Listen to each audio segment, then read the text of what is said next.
ជំរាបសួរចាសួស្តីបងប្អូនទាំងអស់គ្នាចារាត្រីនេះយើងនឹងបន្តអានសៀវភៅគ្រប់គ្រងខ្លួនឯងចាដែលជាស្នាដៃនិពន្ធរបស់អ្នកនិពន្ធ Peter Drucker ចាប្រែសម្រួលដោយលោក Lam Lim ចា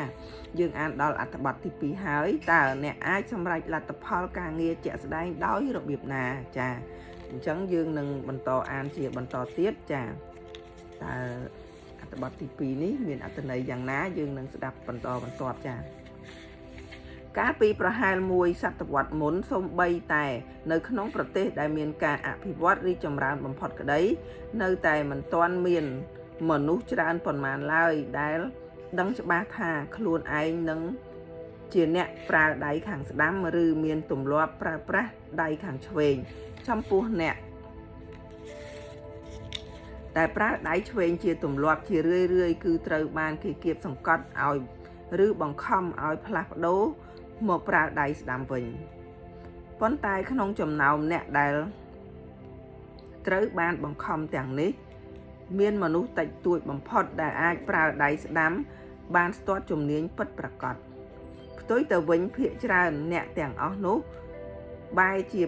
ធ្វើខ្លួនឯងមិនសូវជំនាញក្នុងការប្រើដៃទាំងពីរទៅវិញហើយជួនកាលថែមទាំងបង្កជាបញ្ហាមួយចំនួនទៀតផងដូចជាការនិយាយត្រដិតជាដើមស្រដៀងទៅនឹងករណីដែលអ្នកប្រើដៃឆ្វេងជាទម្លាប់ឬជាទម្លាប់គឺពិបាកនឹងក្លាយជាអ្នកមានសមត្ថភាពប្រើដៃស្ដាំស្ទាត់ជំនាញទោះបីជាដោយការស្ម័គ្រចិត្តឬដោយបង្ខិតបង្ខំយ៉ាងណាក្តីដូចគ្នានេះអ្នកពូកែស្ដាប់មិនងាយនឹងក្លាយជាអ្នកពូកែអាន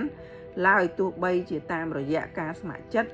ឬតាមរយៈការបង្ខិតបង្ខំយ៉ាងណាក្តីរីឯចំពោះអ្នកពូកែអានមិនអាចផ្លាស់ប្ដូរមកក្លាយជាអ្នកពូកែស្ដាប់បានឡើយ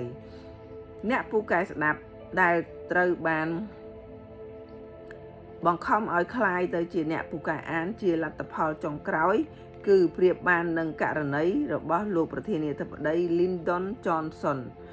ចំណែកឯអ្នកពូកែអានដែលត្រូវបានបង្ខំឲ្យក្លាយជាអ្នកពូកែស្ដាប់វិញរមែងមានលទ្ធផលស្រដៀងទៅនឹងករណីរបស់លោកប្រធានាធិបតី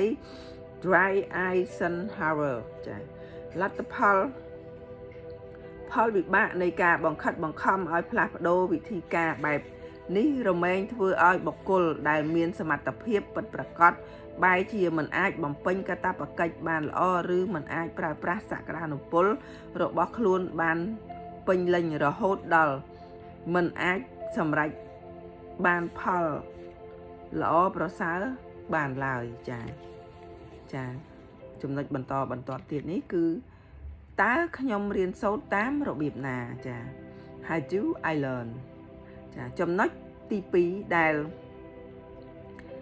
ត្រូវយល់ដឹងអំពីរបៀប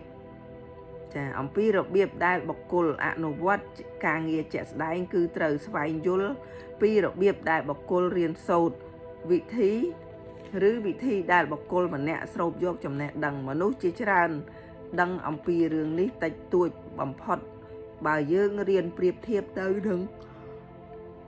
ការដឹងថាខ្លួនឯងជាអ្នកពូកែរៀនតាមរយៈការអានឬតាមរយៈការស្ដាប់ទៅទៀតមូលហេតុគឺដោយសារប្រវត្តិសាស្ត្រនៃការអប់រំទូទាំងពិភពលោកតែងតែសន្មត់និងអនុវត្តវិធីសាស្ត្ររៀនសូត្រតែមួយប្រភេទគត់ដើម្បីតម្រូវឲ្យសិស្សគ្រប់រូបទាំងអស់ត្រូវតែអនុវត្តតាមរបៀបរៀនដូចគ្នាជាឧទាហរណ៍អ្នកនិពន្ធល្បីលំដាប់ពិភពលោកជាច្រើនរូបមិនមែនជាអ្នករៀនពូកែនៅសាលាទេនាយករដ្ឋមន្ត្រីអង់គ្លេស Winston Churchill ធ្លាប់ជាសិស្សខ្សោយហើយបទពិសោធន៍របស់អ្នកនិពន្ធឆ្នើមនៅទាំងនេះនៅសាលារៀនពោពេញទៅដោយការលំបាកមិត្តរួមថ្នាក់របស់អ្នកនិពន្ធឆ្នើមទាំងនោះបែរជាមានអនុស្សាវរីយ៍ឬមានចំណាប់អារម្មណ៍ខុសគ្នាទាំងស្រុងចំពោះការសិក្សានៅសាលារៀនទៅវិញហេតុផលនេះគឺ ព្រោះតែអ្នកនិពន្ធឆ្នើមទាំងអស់នេះមិនបានរៀនសូត្រតាមរយៈការស្ដាប់ឬរៀនសូត្រតាមរយៈការអានទេផ្ទុយទៅវិញអ្នកនិពន្ធឆ្នើមទាំងនេះរៀនសូត្រតាមរយៈការសរសេរចា៎ហើយដោយសារតែសាលារៀនមិនបានផ្ដល់លទ្ធភាពឲ្យរៀនតាមរយៈការសរសេរទើបអ្នកនិពន្ធឆ្នើមទាំងនេះទទួលបានលទ្ធផលរៀនសូត្រមិនល្អប្រសើរការបង្ខិតបង្ខំបុគ្គលដែលរៀនសូត្របានល្អតាមរយៈការសរសេរឲ្យរៀនតាមវិធីដែលសាលាបានកំណត់ប្រៀបដូចជាទារុណកម្មនៅក្នុងឋាននរកអីចឹងដែរចាបងប្អូនអត្ថបទនេះក៏មិនទាន់ចប់នៅឡើយដែរតែរាត្រីនេះនាងខ្ញុំក៏សូមឆ្លេះតែប៉ុណ្ណេះដែរបងប្អូនចាសូមខន្តីអភ័យទោសរាល់កំហុសឆ្គងចារាត្រីនេះសូមអរគុណសូមជម្រាបលារាត្រីសួស្តី